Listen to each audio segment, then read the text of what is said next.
స్తోత్రాలు.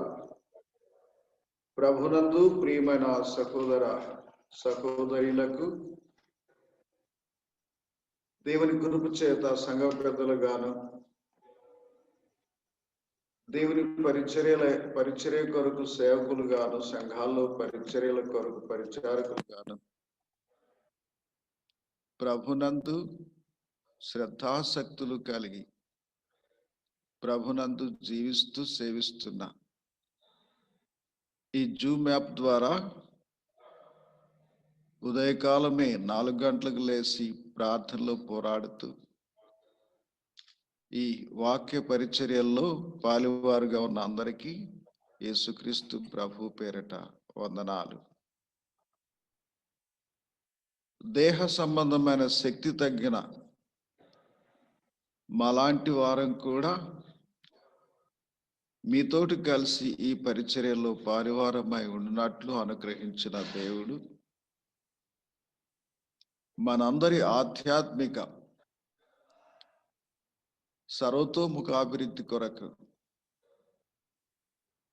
మనమైనను ఆత్మీయంగా మన కుటుంబాలైనను యేసు ప్రభు స్వరక్తమిచ్చి సంపాదించిన సంఘములైనను ఇలాగూ సమైక్యంగా ప్రభు పరిచర్యల్లో ఉంటూ ఆధ్యాత్మిక క్షేమాభివృద్ధి,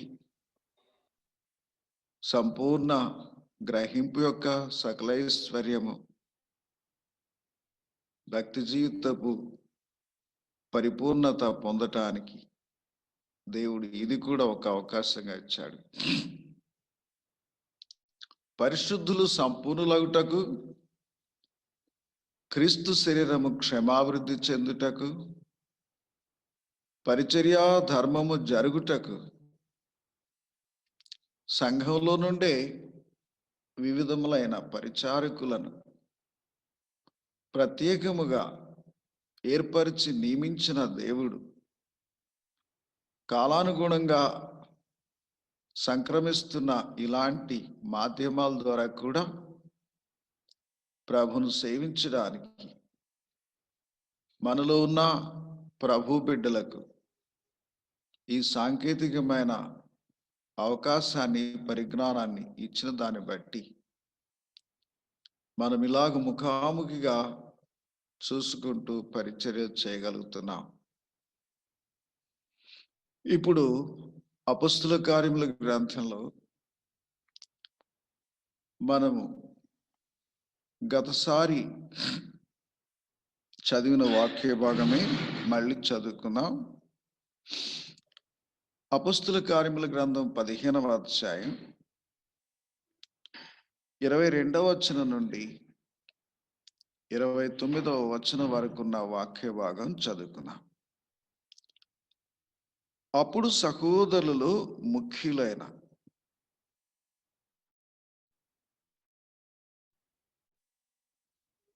బర్సబా అను మారుపేరు గల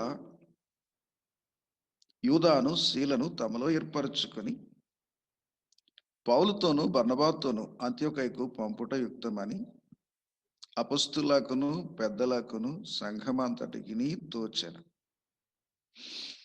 వీరు రాసి వారి చేత పంపినదేమనగా, అపొస్తలులను పెద్దలైన సహోదరులను అంత్యోకయలోను, సిరియాలోను, కిలికియాలోను నివసించుచు అన్యజనులుగా నుండిన సహోదరులకు శుభము. కొందరు మా యొద్ద నుండి వెళ్ళి తమ బోధ చేత మిమ్మల్ని కలవరపరిచి మీ మనస్సులను చెరుపుచున్నారని వింటిమి. వారికి మేము అధికారం ఇచ్చి ఉండలేదు గనుక మనుషులను ఏర్పరిచి మన ప్రభు అయిన యేసుక్రీస్తు పేరు కొరకు తమను తాము అప్పగించుకొని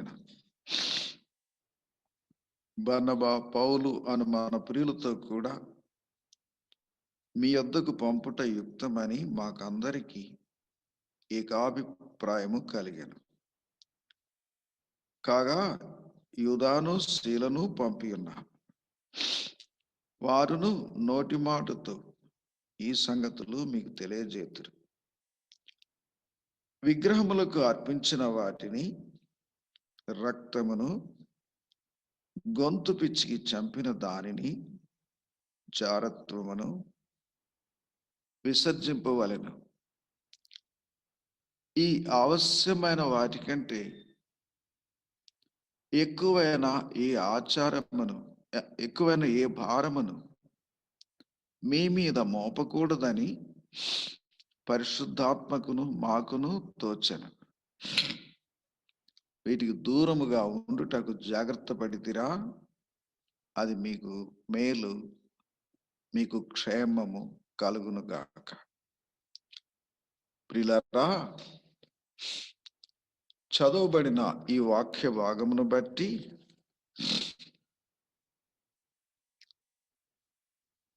సత్య సువార్త వాక్యము,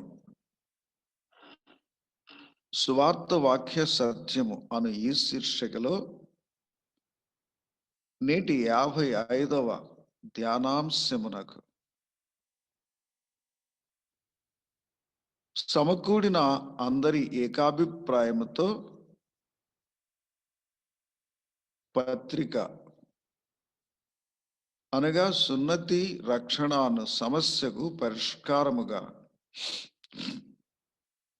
పత్రిక వ్రాయబడటం అను పేరు పెట్టవచ్చును. గతసారి కూడా ఇదే విషయంగా కొంత మనం విన్నాం. వాస్తవానికి మానవ జీవితంలో భౌతికమైన, సాంసారికమైన, ఆర్థికమైన, ఆస్తుల సంబంధమైన అనేక విషయాలలో సమస్యలు ఉత్పన్నమవుతాయి. వాటికి సంబంధించి గొడవలు జరుగుతాయి. అవి భౌతిక దాడుల వరకు పోతాయి. ఆ తర్వాత పెద్ద మనుషుల్లో పెట్టి పంచాయతీ చేయటం జరుగుతుంది. పోలీస్ స్టేషన్లకు వెళ్తాయి. అక్కడ కూడా పరిష్కారం కాకపోతే కోర్టులకి, న్యాయస్థానాలకు వెళ్తాయి. రక్షణ నిలయాలు అనే పోలీస్ స్టేషన్లకు, న్యాయస్థానాలనే కోర్టులకు వెళ్తాయి. ఇక్కడ వీరు వాదోపవాదాలు చేసుకోవటము కాక, అక్కడ పోలీసు అధికారులు, న్యాయవాదులు, న్యాయాధీశులు లేక న్యాయాధిపతులు వారు చెప్పేవో నిర్ణయింపబడతాయి. గమనించండి, వాస్తవానికి ప్రభునందు విశ్వాసముంచి రక్షించబడిన వారికి ఈ భౌతిక సంబంధమైన సమస్యలు, గొడవలు కాకూడదు. ఆస్తులైనను, అధికారాలైనను ఏవైనాను కూడా గొడవలు కాకూడదు. ఎందుకు కాకూడదు? ఆత్మ సంబంధమైన దానికోసమై అపేక్ష కలిగిన వారు, ఆత్మ సంబంధులుగా తీర్చబడిన వారు, ఆత్మ సంబంధమైన క్షమాభివృద్ధి కొరకు ఆరాటపడేవారు, లేకపోతే సరైన తీర్మానాలు, నిశ్చయతలు కలిగి ఉన్నవారు ఈ విధమైన వాదోపవాదాలకు, తర్కాలకు, గొడవలకు, మరి ముఖ్యంగా అసలు భౌతిక దాడులకు నడుం కట్టుకోరు. పోలీస్ స్టేషన్లకు వెళ్ళడం, కోర్టులకు వెళ్ళడం. అంతకుముందు దేవుని సంబంధమైన భక్తి మర్యాదలు లేని వ్యక్తుల మధ్య ఈ సమస్యలను పెట్టడం చేయలేరు. ఎందుకంటే అవి దేవుని చిత్తం కాదు. దేవుని వాక్యంలో అలాంటి తెగుబాటుకి అవకాశం ఇవ్వలేదు. అన్యాయము సహించుట మేలు. ఇంతకంటే మీరు అన్యాయము సహించుట మేలు. మీలో ఒకరి మీద ఒకరు వ్యాజ్యమాడుట ఇప్పటికే మీలో లోపం అని దేవుడు పౌలు చేత వ్రాయించాడు. పాత నిబంధన గ్రంథంలోనైనా కొత్త నిబంధన గ్రంథంలోనైనా ఆత్మ సంబంధులైన వారు ఆత్మ సంబంధమైన విషయాన్ని ఆలోచించని, ఆత్మ సంబంధమైన సమాధానాన్ని, సరైన విధానాన్ని అనుసరించలేని వారు కొందరు తెర మీదకి వచ్చినట్టంటే బైబిల్ చూపిస్తుంది. అలాంటి వారి ద్వారా జరిగే సరికాని అనేకమైన ఇబ్బందులు ఆత్మ సంబంధులు అనుభవిస్తున్నప్పటికీ వారితో పోటీ పడలేదు. మొట్టమొదటి హతసాక్షి అయిన లేక హతమైన హేబెలే ఇందుకు మనకు ముంగుర్తు. ఆయన హతం చేయబడినా కానీ ఆయన రక్తమును కయ్యూను చేతిలో నుంచి పుచ్చుకొనుటకు నోరు తెరిచిన ఈ నేల, హేబెలు యొక్క రక్తము నేలలో పడిన తర్వాత కూడా ఆ రక్తపు యొక్క స్వరాన్ని దేవుడు గ్రంథంలో వ్రాయించాడు. స్టెయిన్స్ గారిని, ఆయన బిడ్డలిద్దరిని ఈ నెలలోనే 22వ తేదీని సజీవ దహనం చేశారు. అంతకుముందు నా వ్యాసాలు కొన్ని స్వర్ణదీపిక పత్రికలో పడుతూ వచ్చాయి. ఇది జరిగిన తర్వాత దేవుడు నన్ను ప్రేరేపించాడు. హతుల స్వరము, హతుల స్వరము, దాని మీద ఒక వ్యాసము రాసి పంపిస్తే దాన్ని వేయలేదు. నేనేమి తీవ్రవాదంతో కూడిన ప్రసంగాలు చేసేవాడిని కాదు. ఒకవేళ దేవుని కృప చేత ఆత్మీయంగా రేపుట అనేది జరగవచ్చు, కానీ భౌతికంగా రేపటం మాత్రం నాకు దేవుడు నేర్పలేదు.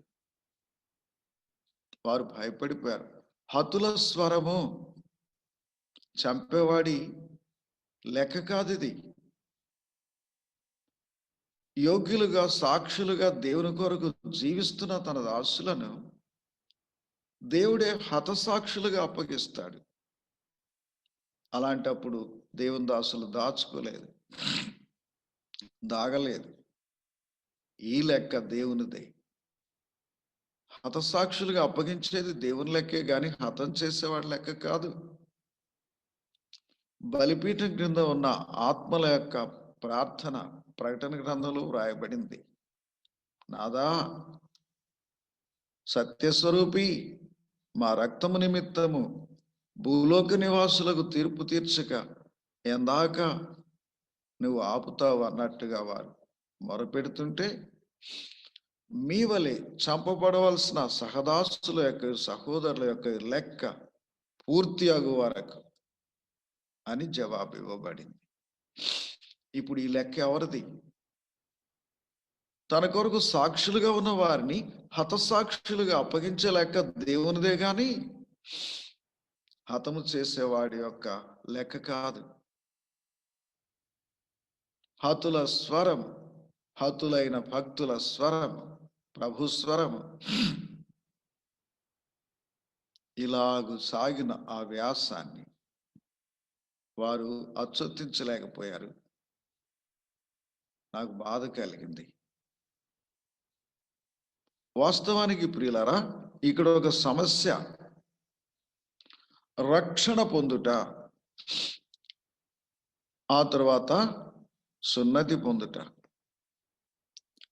రక్షణ పొందుట అనేది క్రీస్తు ప్రభు మన కొరకు శాపగ్రస్తమైన ఆ శిలువ మరణాన్ని అనుభవించి ఆయన అమూల్యమైన రక్తమును కార్చి రక్షణను సిద్ధం చేసి మరణించి మరణాన్ని జయించి తిరిగి లేచాడు. మనం అందరం కూడా అపరాధముల చేతను పాపముల చేతను చచ్చిన వారం. క్రీస్తు యేసునందు విశ్వాసముంచే మనను కరుణా సంపన్నుడైన దేవుడు ఆయనతో కూడా మృతుల్లో నుండి లేపాడు. మరణములో నుండి జీవములోనికి క్రీస్తు యేసునందు విశ్వాసం ఉంచటం వలన మనం దాటించబడుతున్నాం. మరణ భయం లేదు. పాటలు పాడారు, మరణము చావు అంటే భయపడరాదు. ఈ 2020వ సంవత్సరంలో నా నోట దేవుడు పలికించిన మాట, నాకు మరణ భయం లేదు, ప్రాణ భయం లేదు. దేవుని కృప చేత 50 ఏళ్ల క్రిందటే నా 17 ఏళ్ల వయస్సులోనే దేవుడు నాకు లేకుండా చేశాడు. నాకు ఒకే ఒక భయం, దేవుని భయం నన్ను పాలిస్తూ ఉంది. కానీ మనుషుల వల్ల నాకుండే భయం ఏంటంటే వాళ్ళ పద్ధతుల ద్వారా నన్ను ఎక్కడ పాడు చేస్తారో అనేది నా భయం. దేవుడు అప్పగించాడా? హతం చేయడానికి వచ్చేవాడు గొడ్డలో కత్తో తీసుకుని వస్తే ఒక వేటో ఒక పోటో పొడిచి దేవుడు అప్పగిస్తే మనల్ని అంతం చేస్తాడు. కానీ మన ఆధ్యాత్మిక జీవితాన్ని పాడు చేయలేడు. అనేక కష్ట నష్టాలు అనుభవించి దేవుని కృప చేత కాపాడుకుంటూ వచ్చిన ఆధ్యాత్మిక జీవితము నిజత్వాన్ని అతడు పాడు చేయలేడు. దేవుడు అప్పగిస్తే ప్రాణం తీస్తాడు. అది దైవచిత్తం అయితేనే. ఆలటోలి వారిని దేవుడు అప్పగించాడు. అన్ని విషయాల్లో ఆయనకు సాక్షాత్తంగా జీవిస్తున్న వారిని ఆయన ఎంపిక చేసుకుంటాడు. తమ నోటి మాటల చేత తమ చేష్టల చేత కొంతమంది చంపబడుతున్నారు విరోధుల చేత. వారంతా హతసాక్షులు కారు. వారి చావైనా, వారు జీవించి ఉందైనా, వారు చంపబడిందైనా దేవునికి అవమానం తప్ప మహిమ రాదు. వారు హతసాక్షులు కారు. ప్రతి విషయంలో సాక్షార్థంగా జీవిస్తున్న వారే, స్త్రీలైనా పురుషులైనా, దేవుడు అప్పగిస్తే వారు ప్రభు నామం నిమిత్తము లేక వారు ఇచ్చిన సాక్ష్య నిమిత్తము, దేవుని వాక్యం నిమిత్తము వారు హతం చేయబడితే వారు యేసుక్రీస్తు ప్రభు నామం కొరకు సాక్షార్థముగా హతమైన వారు హతసాక్షులు అవుతారు. పరలోకంలో వారే ప్రథమ శ్రేణి. పరలోకములో ఉన్న ఆ లెక్కలో ప్రథమ శ్రేణి ఎవరు? నూరంతలుగా ఫలించిన వారు ఎవరు? వారే. కాబట్టి దేవుని బిడ్డలు ఈ భూ సంబంధమైన పోరాటాలు చేయరు. వారి జన్మ హక్కులుగా, వారి స్వార్జితంగా, వారి హక్కులుగా ఉన్న వాటిని త్యాగం చేయడానికంటే వదిలిపెట్టడానికి ఇష్టపడతారు. భక్తి జీవితం అంటే త్యాగపూర్వకమైనది, యాగమమైనది. ప్రభు త్యాగం చేసి వచ్చాడు, యాగం అయిపోయాడు, మనకు యోగము దయచేశాడు. ఇది ఆధ్యాత్మిక భాగ్యం. ఈ భూమి మీద ఉన్న వేటికి ద్వారా కూడా ఈ ఆధ్యాత్మిక భాగ్యం రాదు. ఈ లోకమందు దరిద్రులైన వారిని విశ్వాసమందు భాగ్యవంతులుగా చేయటం. దేవుడు తన్ను ప్రేమించు వారికి వాగ్దానం చేసిన రాజ్యమునకు వారసులుగా ఉండుటకు పిలిచాడు, ఏర్పరచుకున్నాడు. ఇది మనందరికి కూడా దేవుడు ఈ భూమి మీద ఉండగా దయచేసిన ఆధ్యాత్మిక మహాభాగ్యం.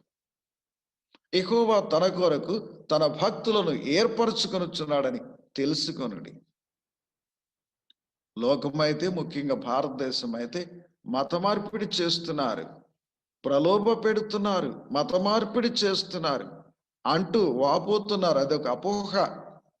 మాలాంటి వాళ్ళు ఘంటాపదంగా చెప్తున్నాం. ఎవడో ఒకవేళ బుద్ధిహీనుడు పేదరికంలోనో, ఇబ్బందుల్లోనో, ఆకలితోనో, వస్త్రహీనతతోనో నివాసం లేక ఉన్నవాడిని ప్రలోభ పెడుతున్నాడేమో.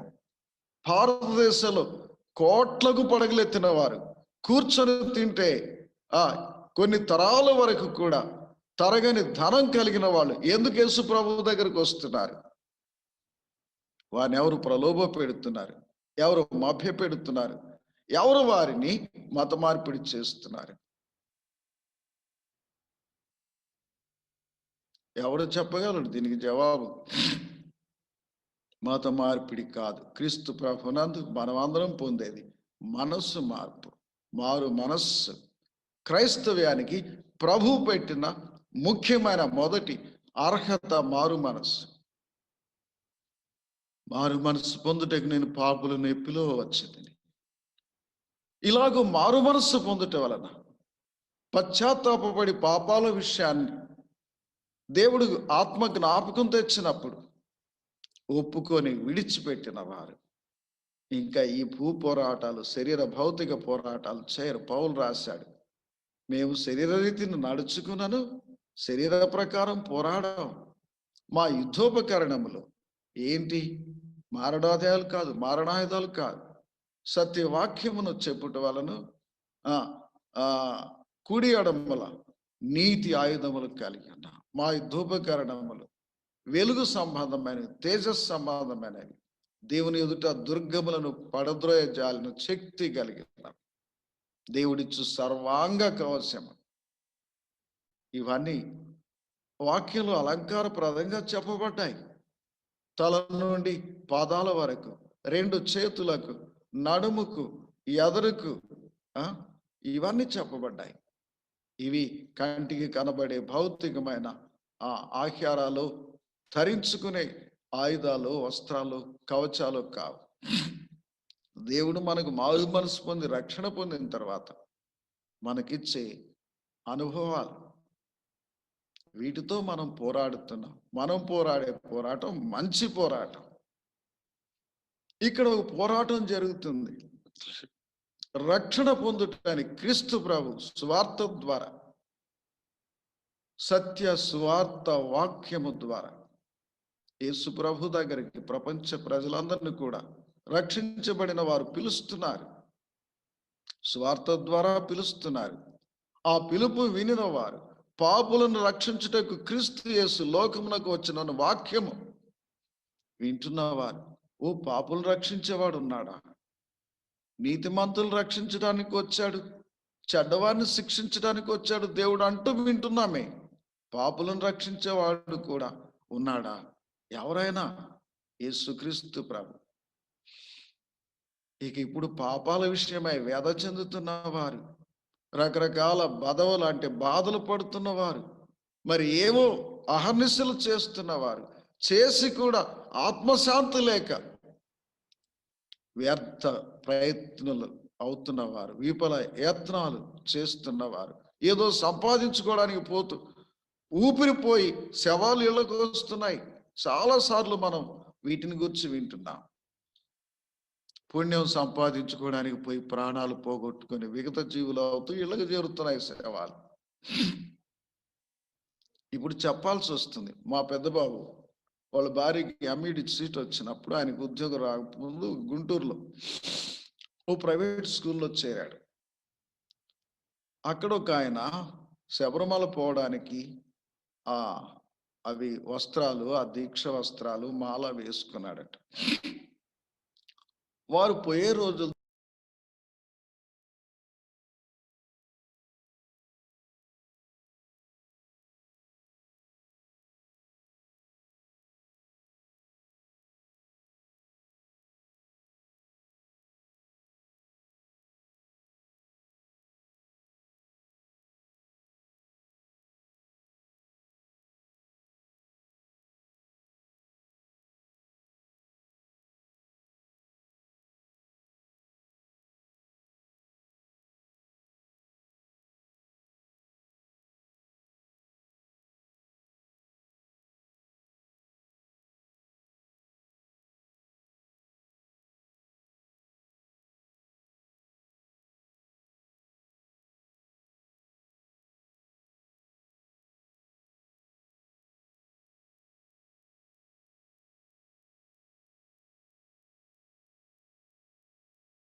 అంకుల్ డిస్కనెక్ట్ అవుతున్నారు, ఒక నిమిషం వెయిట్ చేయండి.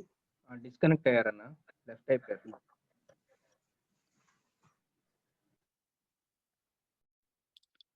విశ్వాస మాత్రం చేత ఆయన అనుగ్రహించిన రక్షణ అనేది శాశ్వతమైనది.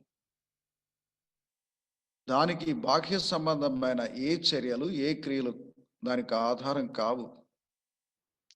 హృదయమందు జరిగే ఆ పశ్చాత్తాపం ద్వారా పాపాలు ఒప్పుకొని విడిచిపెట్టుట, స్వార్థ పరలోకపు పిలుపై ఉండగా పరిశుద్ధాత్ముడు ఆ స్వార్థ వింటున్న వారిలో కలుగుతున్న పశ్చాత్తాపానికి, పాపాన్ని, తీర్పును, నీతిని ఒప్పింపు చేయడానికి ఆయన ఆధారం.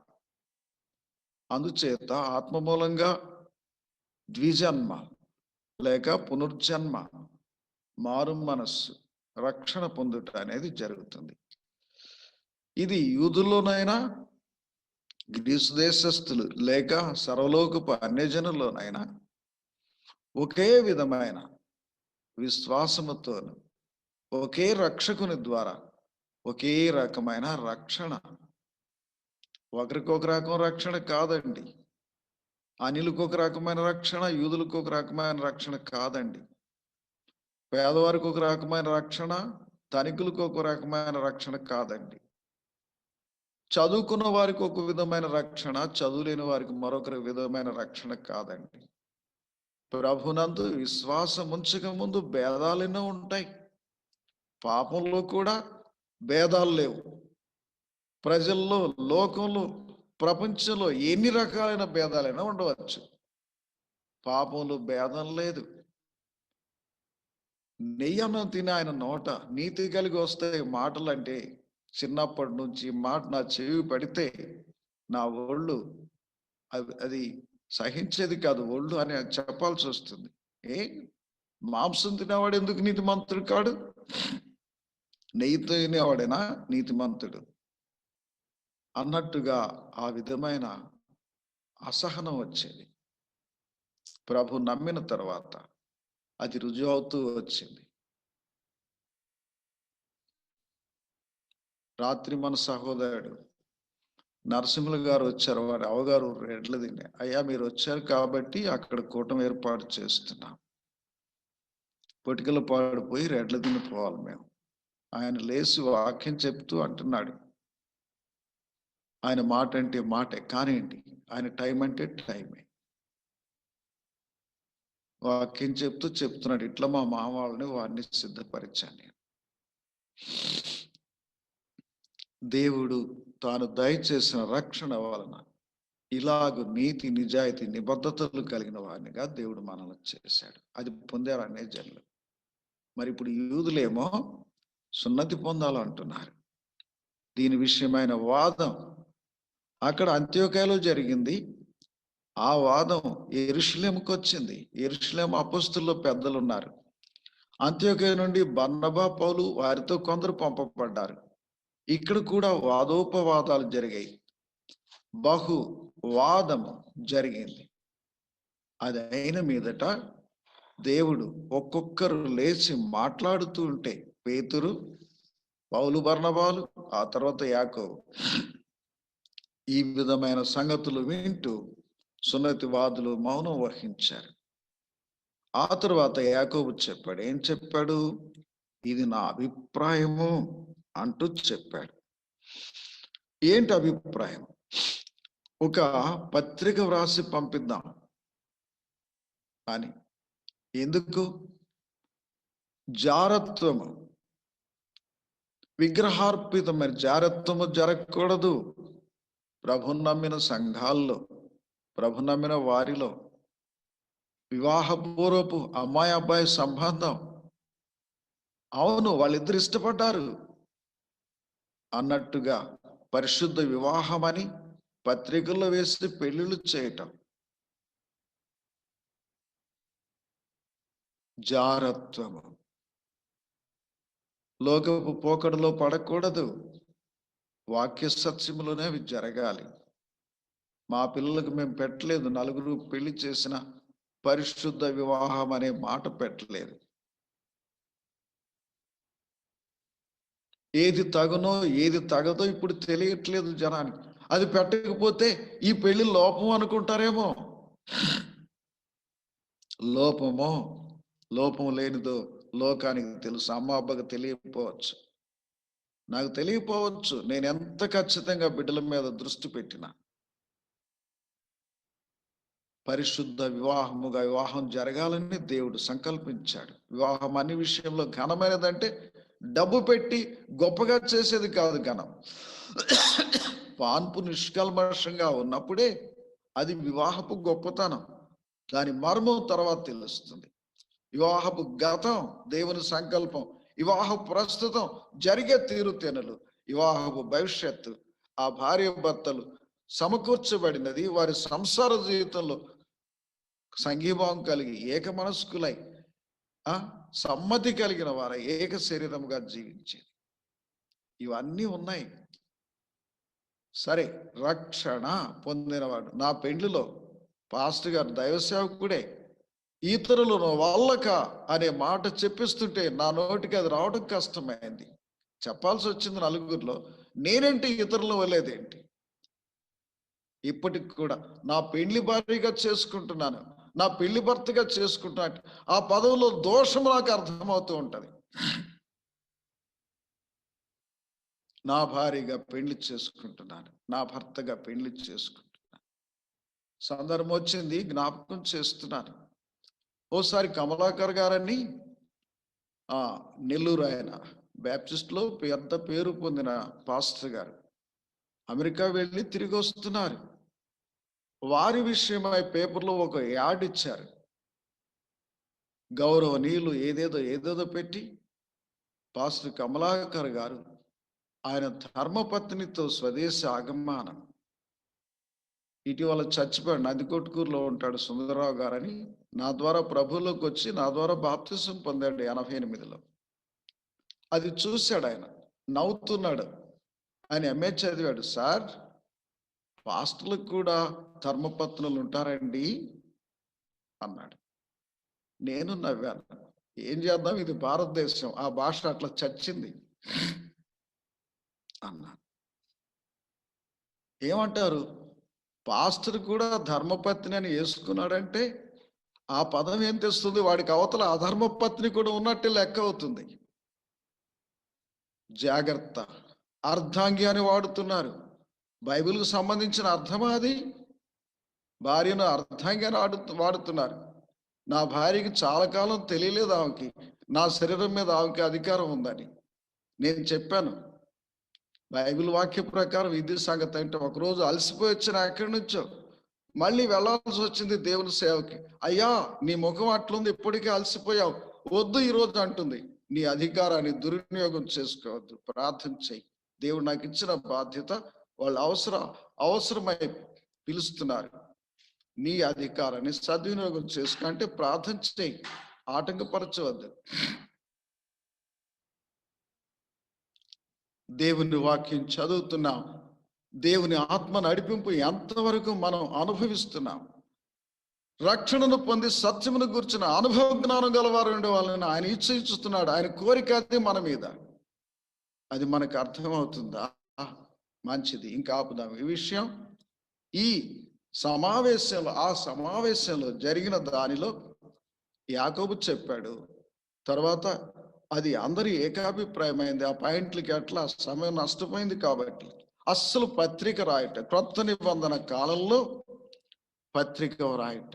అంతకుముందు వారు రాసినవి వేరే సంగతులు. దేవుడు ధర్మశాస్త్రంను తన వ్రేలితో రాశాడు, తన చేతులతో చేసి వ్రేలుతో రాశాడు. ప్రపంచంలో మొట్టమొదటి లేఖకుడు ఎవరు? అపౌరుషేయములు అంటారు, మీరు కూడా వినుంటారు. చతుర్వేదాలు అపౌరుషేయములు అంటారు. నా మనసు ఒప్పుకోదు. ఇప్పుడైతే తేటగా చెప్పగలను, అవి ఎలాగో అపౌరుషేయములు. అప్పుడు ఒప్పుకునేది కాదు. అంటే జన్మించి జీవించి చనిపోయేవాడు రాసింది కాదు, ప్రపంచంలో ఎక్కడో జన్మించిన పౌరుడు రాసింది కాదు. అవన్నీ ఒట్టిదే. చారిత్రక ఆధారాలు ఉన్నాయి. చతుర్వేదాలు ఎప్పుడు రాయబడ్డాయి, ఎవరు రాశారు? దేవుని వాక్యానికి ఇచ్చే విలువ మరి దేనికి ఇవ్వటం, నీ మనసు నా మనసు ఒప్పుకోకూడదు. చాలా మంది తెలివి తక్కువగా దీనిలో దానిని కలిపి చెప్తున్నారు. చాలా శుద్ధ తప్పది.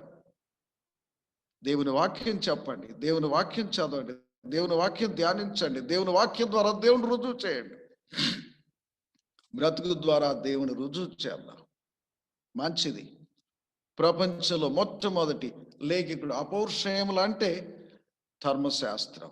తర్వాత మనిషిగా మొదటి లేఖకుడు మోషే. తర్వాత ఎందరో రాశారు, యాజకులు రాశారు, ప్రవక్తలు రాశారు, రాజులు రాయించారు, రాజ్య సమాచార సంబంధమైన రాయించారు, రాజ్యపు తాకీదులు రాయించారు, ఆయా సందర్భాల్లో చీటీలు రాయించారు, సువార్తలు దేవుడు రాయించాడు. లోక సంబంధమైనవి, పరిపాలన సంబంధమైనవి, న్యాయ సంబంధమైనవి, ఇలాగ ఎన్నో రాయబడుతూ వచ్చాయి. ఇప్పుడు వ్రాయబడింది మాత్రం ఇది ఒక ప్రత్యేకమైనది. దేవుడు పలికించినవి, వ్రాయించినవి ప్రత్యేకమైనవి. లేఖనములందు నిత్య జీవము కలదని మీరు తలంచుచున్నారు, పరిశోధించుచున్నారు, అవే నన్ను గురించి సాక్ష్యం ఇస్తున్నాయని ప్రభువు చెప్పాడు. మరి ఇప్పుడు రాయబడింది ఇంత భద్రంగా దేవుడు ఈ పరిష్కారానికి ఈ పత్రిక వ్రాయించాడు. ప్రియులారా, దేవుని వాక్య ప్రకారం, దేవుని ఆత్మ నడిపింపు ప్రకారం, కూర్చున్న పరిశుద్ధుల యొక్క ఏకాభిప్రాయం ప్రకారం ఏదైనా ఒక నిర్ణయం కావాలి, ఏదైనా వ్రాయబడాలి. నా మాటలు వ్రాయబడాలని నేను ఎంతో కోరుచున్నానన్నాడు భక్తుడు. అయితే ఏమని రాశారు? జారత్వము గొంతు పీల్చి చంపింది, రక్తము, ఆ తర్వాత విగ్రహార్పితమైనది. ఈ 3 రకాలు తినకూడదు. ఆ శరీరపు చెడు చేసి సంసారస్తులు కాకూడదు. వీటిని ఆవశ్యకమైన వాటిని విసర్జించాలని రాశాడు. ఇది క్రొత్త నిబంధన ప్రకారమైన నియమావళి. మానాళ్ళు పెద్ద బోధకులు కూడా పంది మాంసం తిన్నారు, జనాన్ని ఆ విధంగా మరలించారు. అన్నా ఇది పోర్క్ అన్నా, మేము తింటామన్నా, పలానా ఆయన బోధ చేశాడన్నా, మీరు తినరా? మీరు తినండి. నేను చెప్పాను ఎందుకు తినకూడదో దానిని. నేను ఒకసారి అనుకున్నాను, ఇంకంతే. చాలా జాగ్రత్త. బోధకులు చెప్పారని, పెద్ద బోధకులు చెప్పారని కాదు, దేవుని వాక్యం ఏం చెప్తుంది అది చూడండి. సరే, ఇప్పుడు పత్రికలు వ్రాయటం సమయం అయిపోవచ్చింది. ఇవి వివరంగా చదివి వినిపించాల్సింది.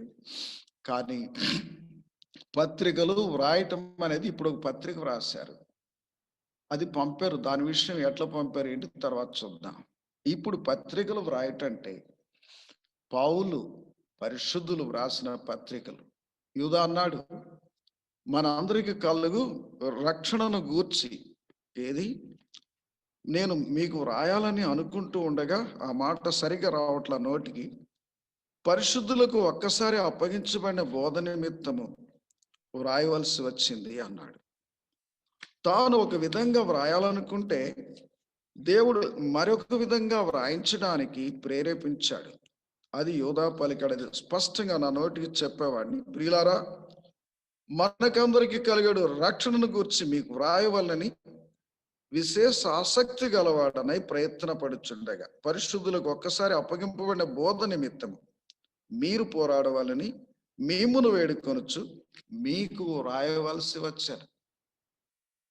మన భావాలు ఒకటిగా ఉండవచ్చు మన బాధ్యతను బట్టి, కానీ దేవుని పరిశుద్ధాత్ముడు మన భావాలను ప్రక్కన పెడతాడు. కొన్నిసార్లు ఫలాని విషయాన్ని బోధించుదామని సిద్ధపడి నింపాదిగా పోతే అక్కడ పోయిన తర్వాత నాకెప్పుడు ఒక చింత ఉంటుంది, ఎవరికైనా మాట ఇస్తే తండ్రి అక్కడ ఏం అవసరమో దాని గురించి బోధపరచండి, నాకు తెలిసింది కాదు, అవసరమైంది అక్కడ బోధించడానికి మీ కృప దయచేయండి.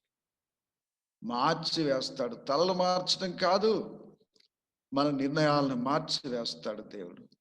అవసరమైన దాన్ని మనం ధ్యానం చేయకపోయినా దాన్ని తీసుకొచ్చి పెడతాడు లైన్లోనికి, వాడుకుంటాడు ఆయన. మన నోట ఆయన మాటలు ఉంచుతాడు, మన ఆలోచన అవతల పెట్టి ఆయన ఆలోచన ప్రకారం నడిపిస్తాడు. ఇలాగ వారు రాసిని జ్ఞాపకం చేస్తానండి, తర్వాత టైం అయిపోయింది, వివరంగా చెప్పుకుందాం. సంఘపు సహవాసములో చేర్చుకొనుటకు, సిఫార్సు పత్రిక సంఘపు సహవాసంలో చేర్చుకొనుటకు. ఇది అపోల్లోను గురించి, ఒనేసిమును గురించి పత్రిక వ్రాసి పంపినట్టుగా చూస్తాం. మొదటి విషయం అది. రెండవది సంఘములకు సుబోధ పత్రికలు, సంఘములకు సుబోధ పత్రికలు. మూడవది ఉపకార ద్రవ్యము పంపుటకు యోగ్యులని ధృవీకరణ పత్రికలు, ఉపకార ద్రవ్యం పంపుటకు యోగ్యులని.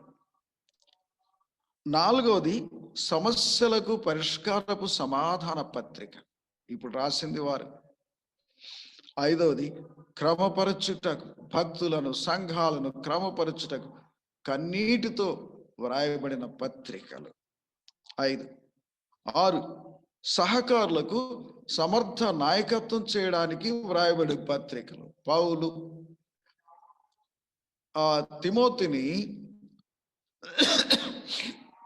ఎఫెసుకు పంపించాడు, తీతును క్రేతుకు పంపించాడు. వారికి పత్రికలు రాశారు, ఇదిగో ఇలాగని. తర్వాత మరి 7వది వెలివేత పత్రికలు. 1 సంఘపు సహవాసములో చేర్చుకున్నటకు. 2 సంఘములకు సుబోధ పత్రికలు. 3 ఉపకార ద్రవ్యము విషయమైన యోగ్యత పత్రికలు. 4 సమస్యలకు సమాధాన పత్రికలు. 5 క్రమపరచుటకు కన్నీటి పత్రికలు. 6 సహకారులకు సమర్థ నాయకత్వం విషయమైన పత్రికలు. 7 వెలివేత పత్రికలు. ఇది కోపతాపాలతో జరగకూడదు వెలివేత అనేది, వ్యక్తిగత భేదభావాలతో జరగకూడదు వెలివేత అనేది. దేవుని భయంతోనే, దేవుని పద్ధతితోనే, దేవుని ఆత్మ నడిపింపుతోనే అది జరగాలి. ఏది జరిగినా అంతే జరగాలి. ఇప్పుడు మనలో కూడా పుస్తకాలు రాసేవాడిని దేవుడు ప్రేరేపించాడు. ఒక్క రాజారావు అన్నగారు ఆయనకు ఉత్తరం రాయడానికి చేత కాదు. ఎవరికన్నా రాసినట్టు చెప్పమానండి, ఆయన ఉత్తరం చేతితో రాసినట్టు. ఎన్ని పుస్తకాలు దేవుడు ఆయన చేత వ్రాయించాడు. ఆయన కాదు, ఆయన చెప్తుంటే రాశారు. మనం అంతా మొద్దు కత్తులమయ్యా, ఆయన చేతిలో పెడితే ఆయన వాడుకుంటాడు అంటూ ఉంటాను నేను. ఇది మొండెద్దయ్యా, ఎట్టయినా పోతూనే ఉంటుంది దేవుడిచ్చిన పని కోసం. పోతుంటుందంటే నేను అనుకుంటానా, నా బలహీనత యందు ఆయన శక్తి పరిపూర్ణమవుతుంది. ఆయన చేతిలో పెట్టుకుందాం, మన చేతిలో కాదు, ఆయన చేతికి అప్పగించుకుందాం. ఆయన మనను నడిపిస్తాడు. నమ్మకస్తులుగా ఉంటే ఆయన వాడుకుంటాడు. ఇంకా చాలా పదాలు ఉన్నాయి దేవుడు తెలియచేసిన, ఇప్పుడు కాదు, సమయం అయిపోయిందండి. ఈ విధంగా వారు ఏకాభిప్రాయంతో దేవుని ఆత్మ ప్రేరణతో మాకును పరిశుద్ధాత్మకును తోచారు అని ఆ పత్రిక రాశారు. క్రొత్త నిబంధన భక్తుల యొక్క చట్టం అది. పాత నిబంధన విషయం అది పునాది. దానిలో వాటిని పట్టుకొని ఇప్పుడు ఇది తినొచ్చు, అది తినొచ్చు కాదు. గొంతు పిచ్చికి చంపకూడదు, విగ్రహార్పితమైనది కాకూడదు, రక్తము కాకూడదు, అలాంటివి తినకూడదు. గొంతు పిచ్చికి రక్తం చిందిస్తేనే దాన్ని తినాలి. విగ్రహార్పితమైన తినకూడదు. ఒక పెద్ద ఆయన అన్నాడు, నేను తింటానండి అన్నాడు. ఆయన పాస్టర్. నేను గమ్మును వింటూ ఉన్నాను, నేను పిల్లవాడిగా ఉన్నాను. ఇంకెవరైనా చెప్తున్నారు, అడుగుతున్నారు, ఎట్ట తింటారు సార్, ఎట్ట తింటారండి? నేను ప్రార్థన చేసుకొని తింటానా. నేను తమాయించుకోలేకపోయాను. నువ్వెవడవు అసలు ఈ మాట చెప్పడానికి, నువ్వెవడవి అనేటప్పటికి బెత్తరిపోయాడు. ఈయనేంటి, ఈ అబ్బాయి ఏంటి ఎంత, నువ్వెవడవు అసలు ఈ మాట చెప్పడానికి? నేను ప్రార్థన చేసుకొని తింటానంటే ఏంటది? ఎక్కడదా సిద్ధాంతం? విగ్రహార్పితమైనది తినకూడదని బైబిల్లో ఉంది. నేను తింటాను, నా ఇష్టం, నేను ప్రార్థన చేసుకుని తింటాను అంటావు. ఎంతమందిని మోసం చేస్తావు ఈ మాటలతో నువ్వు మోసపోయి? ఇంకా తల వచ్చాడు, అయ్యా నాకు పొరపాటు అయిపోయింది. జాగ్రత్త జాగ్రత్త. నిష్ఫలమైన అంధకార క్రియలో పాలివారై ఉండక వాటిని ఖండించుడి. పాలివారై ఖండించలేం, పాలివారు కాక ఖండించాలని దేవుని వాక్యం చెప్తుంది. ఏదైనా మన ఆధ్యాత్మిక క్షేమం కొరకు, మన కుటుంబాల క్షేమం కొరకు, సంఘాల క్షేమం కొరకు దేవుని వాక్య ఆధారం తీసుకోవాలి. దేవుని ఆత్మ నడిపింపు దానికి కావాలి. ఈ విధమైన సమైక్యత, సమకూర్పు, సమాధానంతో కూడిన కార్యాచరణ కావాలి. అందుకొరకు మనం అందరం కూడా ఆయనకు అప్పగించుకుందాం. ఆ చింతతో ఆయన చెంత చేరి ప్రార్థన చేద్దాం. దేవుడే సరైన పరిష్కారాన్ని చూపిస్తాడు. సమభూమి గల ప్రదేశం మందు మనల్ని, మన కుటుంబాన్ని, సంఘాలను నడిపిస్తాడు. ఆయనకే మహిమ కలుగును గాక. అందరికీ వందనాలు.